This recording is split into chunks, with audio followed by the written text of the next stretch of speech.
আসসালামু আলাইকুম এভরিওয়ান। চলে এসেছি আপনাদের মাঝে শীতের পিঠা তৈরি করতে। শীতের পিঠা খেতে কিন্তু সবাই কম বেশ পছন্দ করে, আর সেই পিঠাটা যদি চুষি পিঠা হয় তাহলে কিন্তু মন্দ না। আমি কাজী শিরিন এনএসএ ডেলিস্ট্রির পক্ষ থেকে আপনাদের মাঝে ফিরে এসেছি নতুন আরেকটি ছোট্ট ভিডিও নিয়ে। এদিকে আমি নারিকেল কুড়িয়ে নিয়েছি, আর এইদিকে নিয়েছি একটা কড়াইতে পরিমাণ মতো পানি। সহজ পদ্ধতিতে ঝাঁঝরি হাতার সাহায্যে চুষি পিঠা তৈরিটা আপনাদের সাথে শেয়ার করতেই কিন্তু চলে এসেছি। স্বাদ মতো লবণ দিয়েছি। যে কোনো প্রকার পিঠা মিষ্টি জাতীয় কোনো জিনিস তৈরি করতে গেলে কিন্তু প্রথমত দরকার তার লবণ, সেটাই কিন্তু স্বাদের বাহারটা বাড়িয়ে দেয়। এদিকে নিয়েছি পাটালি গুড়, যে গুড় দিয়ে আজকের এই চুষি পিঠাটা বানিয়ে নিব। যাই হোক বন্ধুরা, বলক উঠে গেছে। এখন আমি পানির মাঝে দিয়ে দিচ্ছি 1.5 কাপ পরিমাণ চাউলের গুঁড়া। আমার পরিবারে আমি 1.5 কাপ দিয়েছি। বন্ধুরা, তোমরা তোমাদের পরিবারে যতটুকু ইচ্ছে চুষি পিঠা তৈরি করতে পারো ততটুকু পরিমাণ মতো পানি নিয়ে কিন্তু চাউলের গুঁড়াটা অ্যাড করবে। এখন আমি ঢাকনা দিয়ে ঢেকে রেখেছি 2 মিনিট।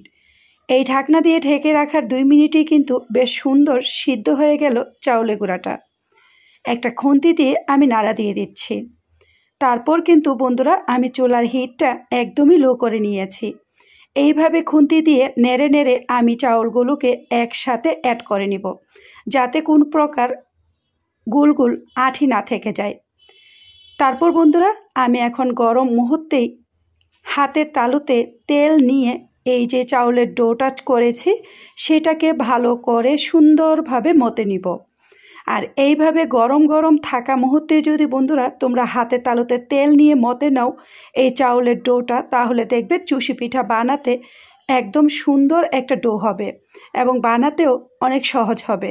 অল্প সময় তৈরি করে নিতে পারবে। চলো বন্ধুরা, আমি এই ডোটাকে এখন হাতে মতে নিয়েছি। মতে নেওয়ার পর একটা ভিজা তয়েল দিয়ে আমি এই ডোটাকে ঢেকে রাখলাম। এখন বন্ধুরা আমি আমার যে চুষি পিঠাগুলো তৈরি করব তার জন্য কিছুটা ডো হাতে নিয়ে নিলাম। আর তার সাথে নিয়েছি বন্ধুরা আমার তোমার সবার বাসাতেই রুটি বেলার যে পিঁড়াগুলো সেগুলো কিন্তু থাকে। তো তার পিঁড়াগুলোর মাঝেই আমি এই রুটির ডোটাকে নিয়ে এইভাবে হাতে লম্বা লম্বা আঁটি করে নেব। আমার কাছে বন্ধুরা হাতে যে ডোটা নিয়েছি সেটা বেশ অনেকটা হয়ে গেছে, তাই আমি 2 ভাগ করে নিলাম। এখন আমি এই রকম লম্বা লম্বা আঠির মতন লতি করে নেব। তারপর আমি চুষি পিঠাগুলো বানিয়ে নেব। তোমরা বন্ধুরা যদি লম্বা লম্বা লতি বানাতে যাও লেগে যায় তখন চাউলের গুঁড়া কিছুটা ছিটিয়ে নিবে, আর নয়তো বা হাতের তালুতে কিছুটা তেল দিয়ে দিবে। এই তো দেখো আমি ছোট ছোট ড্র করে এখন আমি লতিগুলো থেকে এরকমভাবে চুষি পিঠাগুলো বানিয়ে নিচ্ছি। হাতের মাঝে কিছুটা চাপ দিয়ে তোমরা কিন্তু একদম অল্প সময়ে এই চুষি পিঠাগুলো বানিয়ে নিতে পারবে। এরকম লম্বা লতি বানিয়ে এরকম ছোট ছোট আঠির মতন চুষি পিঠা তৈরি করা একদম কিন্তু সহজ। দেখো খাটের যে পিঁড়িগুলো আছে রুটি বেলার সেগুলো দিয়েই কিন্তু লতিটা দিয়ে আমি এই চুষি পিঠাগুলো বানিয়ে নিয়েছি। সেম এক সমান ডো হাতে নিবা, তাহলে দেখবে পিঠাগুলো কিন্তু দেখতে খুব সুন্দর হয় আর একই সমান পজিশনে হয়। তো যাই হোক বন্ধুরা, আমি বাকি আরও কিছুটা ডো তোমাদের সাথে শেয়ার করে হাতে নিয়ে নিচ্ছি।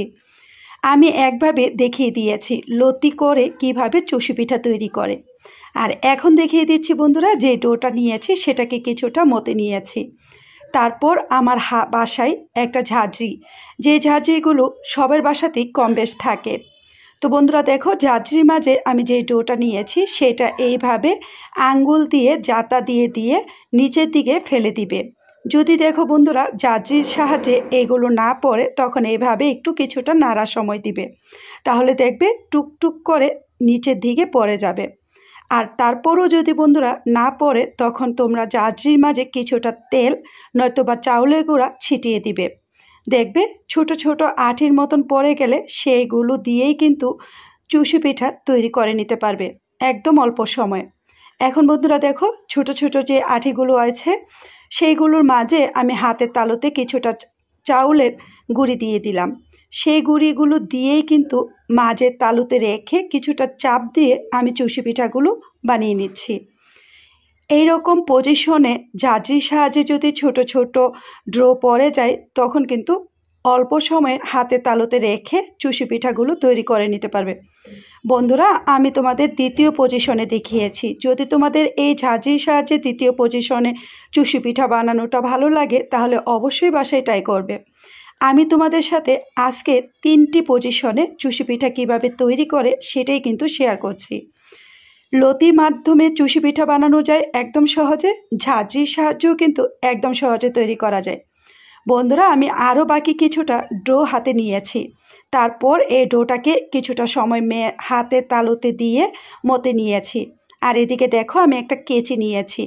কেচিটার গায়েও কিন্তু বন্ধুরা তোমরা তেল নয়তোবা চাউলের যে গুঁড়া সেটা নিয়ে নিতে পারো। তোমরা তোমাদের মন মতো করে কেচি দিয়ে ছোট বড় টুক করে নিতে পারো। তো বন্ধুরা, এইভাবে কেচি দিয়ে কেটে রান্না করলেও কিন্তু স্বাদ সেম একই থেকে যায়। তারপরও বন্ধুরা আমি আমার মন মতো করে ছোট ছোট কেচি দিয়ে কেটে নিয়েছি। এইভাবেও রান্না করা যায়। আবার বন্ধুরা দেখো, কেচি দিয়ে কেটে ছোট ছোট যে ডোগুলো আমি রেখেছি সেইগুলোর গায়েও কিন্তু আমি কিছুটা চাউলের গুঁড়া অ্যাড করেছি, যাতে একটার গায়ে একটা না লেগে যায়।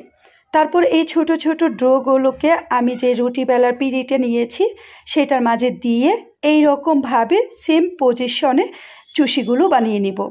দেখো বন্ধুরা, তোমরা ইচ্ছে করলে এইভাবে কেচি দিয়ে কেটেও কিন্তু তৈরি করে নিতে পারো চুষি পিঠা। তো বন্ধুরা, যাই হোক, তোমাদের মাঝে আমি 3ভাবে দেখিয়ে দিচ্ছি কিভাবে সহজভাবে তৈরি করা যায় এই শীতের চুষি পিঠা। সবাই কিন্তু বন্ধুরা শীতের চুষি পিঠা কষ্টের প্রয়োজনে বানাতে চায় না, খেতে কিন্তু অনেক স্বাদ। দেখো বন্ধুরা, আমি 3ভাবে বানিয়ে তোমাদের সাথে শেয়ার করে নিয়েছি। 3 রকমভাবেই কিন্তু একদম সহজ এবং সুন্দর। আর সবার বাসায় কিন্তু কেচি, ঝাঁঝরি, রুটি বেলার পিঁড়ি থেকে যায়। তোমরা বন্ধুরা বাসায় একবার হলো ট্রাই করে দেখতে পারো। যে এইভাবে ভালো লাগে সেভাবেই কিন্তু সহজ পদ্ধতিতে অল্প সময় বানিয়ে নিতে পারো। যাই হোক বন্ধুরা, চলে এসেছি চুলায়। আমি আগে থেকেই দুধ জাল দিয়ে রেখেছিলাম। তার মাঝে আমি কিছুটা এলাচ, দারচিনি আর 2টা তেজপাতা মাছ দিয়ে ছিঁড়ে দিয়ে দিলাম। তার সাথেও কিন্তু বন্ধুরা আমি লবণ দিয়েছি, কেননা লবণ কিন্তু মিষ্টির ক্ষেত্রে বেশি প্রয়োজন। আর যে পাটালি গুড়টা নিয়েছিলাম সেখান থেকে কিছুটা গুড় আমি এই দুধে অ্যাড করেছি। বন্ধুরা, তোমরা বলে নিতে পারো অ্যাড করার মুহূর্তে আমি চুলার হিটটা কতটুকু রেখেছি।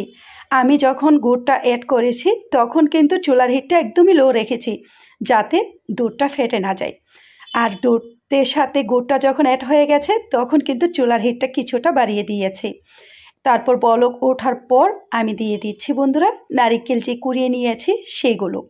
দেখো, নারিকেল কুড়া দেওয়ার পর কিন্তু দুধের যে কালার এবং ঘনত্বটা একটু বেড়ে যাবে।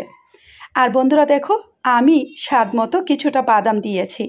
আর যে চুষি পিঠাগুলো বানিয়েছি 3 রকমভাবে সেইগুলোকে বন্ধুরা একসাথে জড়ো করে দেওয়া যাবে না।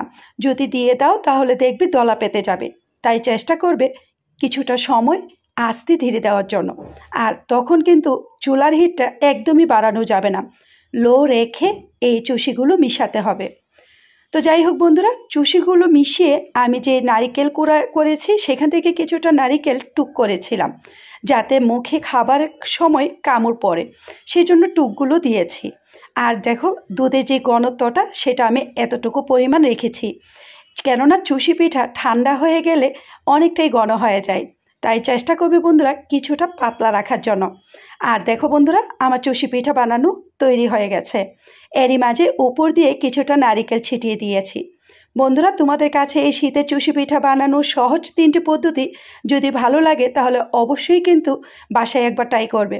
আর আমার ভিডিওটা যদি ভালো লাগে তাহলে বেশি বেশি লাইক দিয়ে আমার সাথেই থেকে যাবে। তাহলে বন্ধুরা, তোমাদের কাছ থেকে বিদায় নিচ্ছি। আল্লাহ হাফেজ, আসসালামু আলাইকুম।